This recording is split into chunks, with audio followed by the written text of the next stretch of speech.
A man from immigration came to my house today, said you ain't from his nation, you simply cannot stay.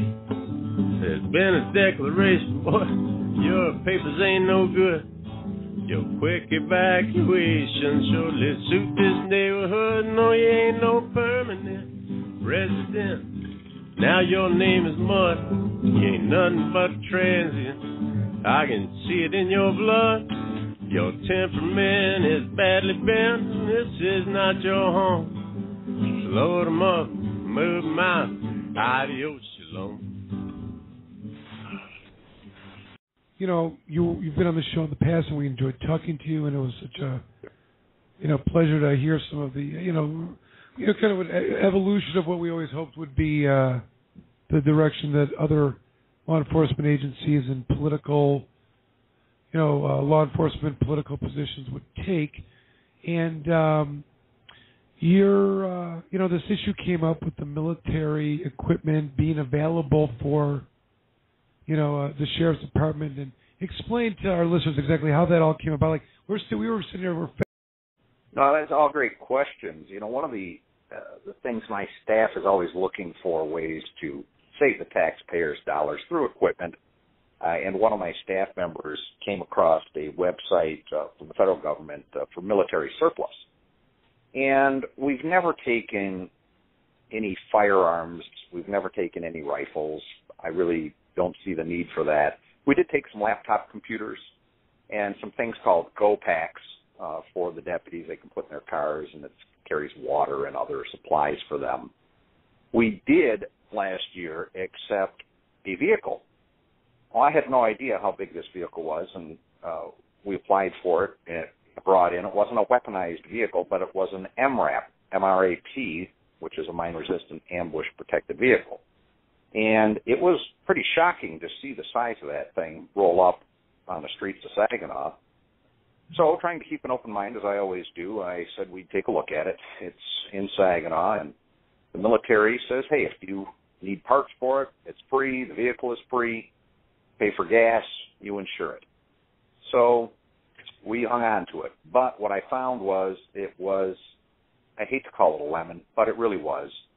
We had 3 starters to be put into it in 4 months. We had some other parts that we were looking for we couldn't get. There was one part that we needed. They said we could come down to Columbus, Ohio and pick it up, and then we would need someone to install it, which is a technician that specializes in vehicles that large. So as I looked at my budget this year, I said, it's not worth our while. I don't want anything that big anyways. Doesn't get good gas mileage, and yes, it could be used in certain rescue attempts, but quite frankly, it was a pretty easy decision for me to say call the military and have.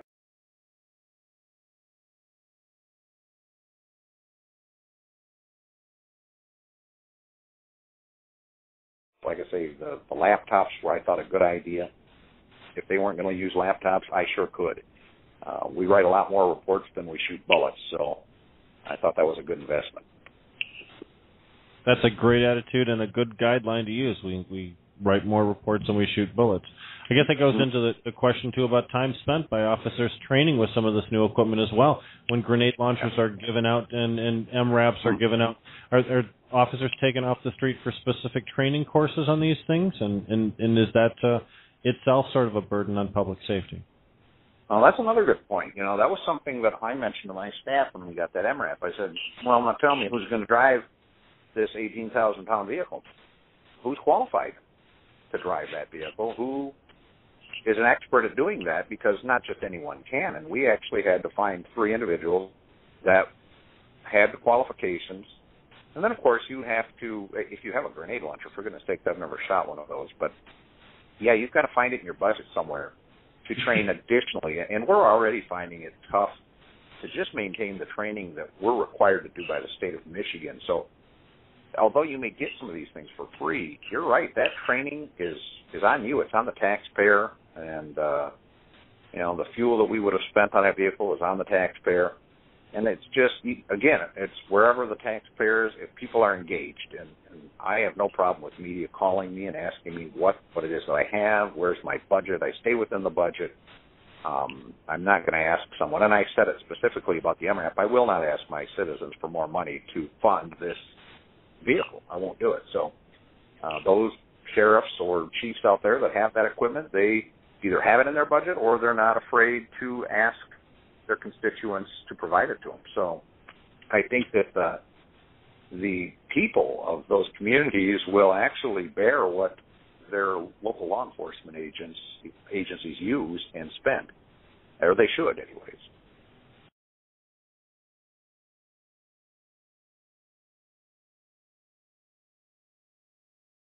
It's an easy call. Of course, I made that decision the end of July. August 9th, Ferguson, Missouri, everything's going on down there. People called me on it and said, what are you doing with that MRAP? I said, well, I decommissioned it a few weeks ago. Nothing to do with Ferguson, but boy, in light of Ferguson, we had a few. Oh, thank you. I know it is. In my heart of hearts, it's the right call. I'll never get another one. The military said, well, you can get another one. I said, I don't want another one. Just come get it. Come take it, or we'll drive it down to you. But we've had protests. We've had some situations that could have turned into Ferguson. We handled them. I won't comment on Ferguson. It's not my business to Monday morning quarterback them. But I will say how we have handled things when we've had protests involving other agencies within my county that have had shootings that's been racially charged. The protests went on. We don't bring in any type of equipment. We don't bring in a mass of law enforcement. Did we have some on standby? Absolutely. Were they visible to the people protesting? No, they weren't. And the protests went on peacefully. So, again, I don't know what intelligence they had in Ferguson, so I'm not going to try and compare the two. But since that was a topic of conversation, I know what we've done in the past and what we'll continue to do, and that's to let people come out, protest, speak their minds, whatever it may be, whether it be for legalization of marijuana, whether it be for discrimination, anything that would come up. And thankfully, we don't have too much of that in Saginaw County. So we're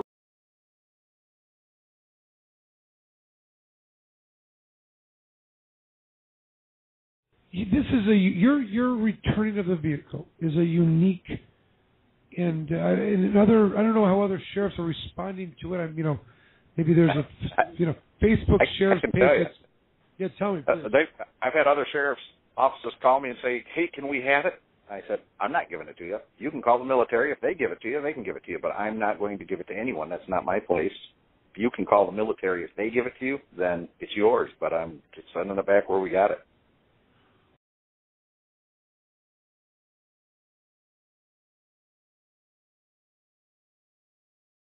You'll find me quite frequently on a horse with my mounted division, riding through the streets of Saginaw, out in the Elk County. Can connect with you that way. You could do a lot on a horse as well. I don't know if other agencies have mounted divisions, but boy, you can really manage a crowd fairly well from a horse. It's not Michigan State Police and Lansing during the protests over the right to work law. Certainly, they were very effective. Yes. Yeah, and they're not intimidating. I mean, they can be.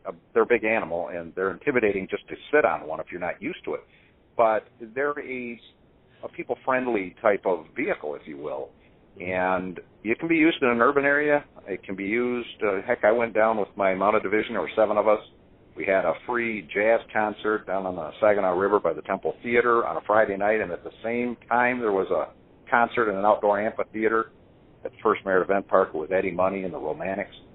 We had thousands and thousands of people, and everything went well. We had a few officers on the ground, but the majority of us were on horses.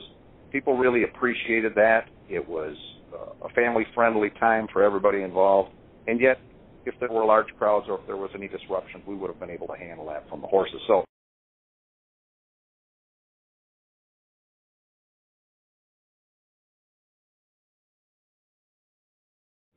Sheriff, I see on the Michigan NBC site that you, in an article written, that you have an additional vehicle from the military that's used as a medical transport by the SWAT team, and that you've kept that vehicle. Obviously, you've repurposed that military hardware for a purpose that's much more advantageous to your department. Is that right?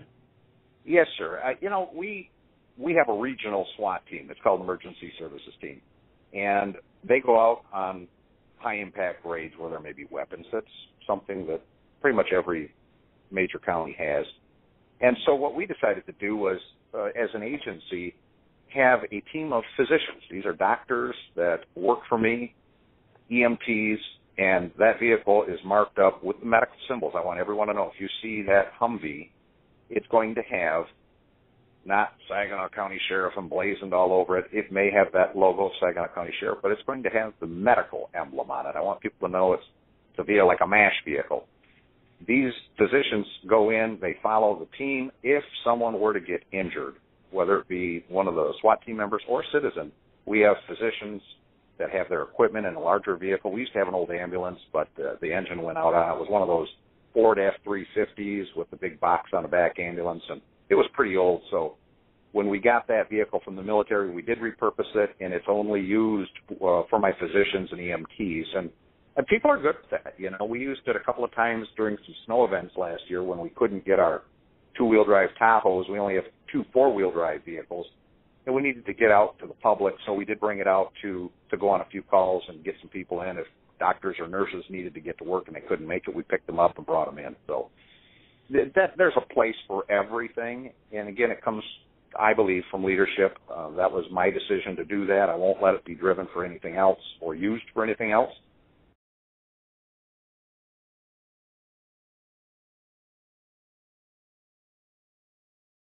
I wear my tan pants, my brown shirt, and a tie. I'm a civilian peacekeeper. That's a constitutional sheriff. Now, I'm a pretty simple guy, and I work for the people. I know what the people of Saginaw County want, and I try to give them that best I can. I'll never please 200 and some thousand people, but I do the best I can, knowing what my role is.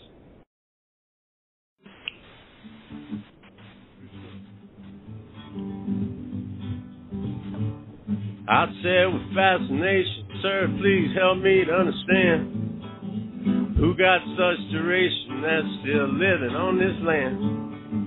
The only population pretty much nothing now.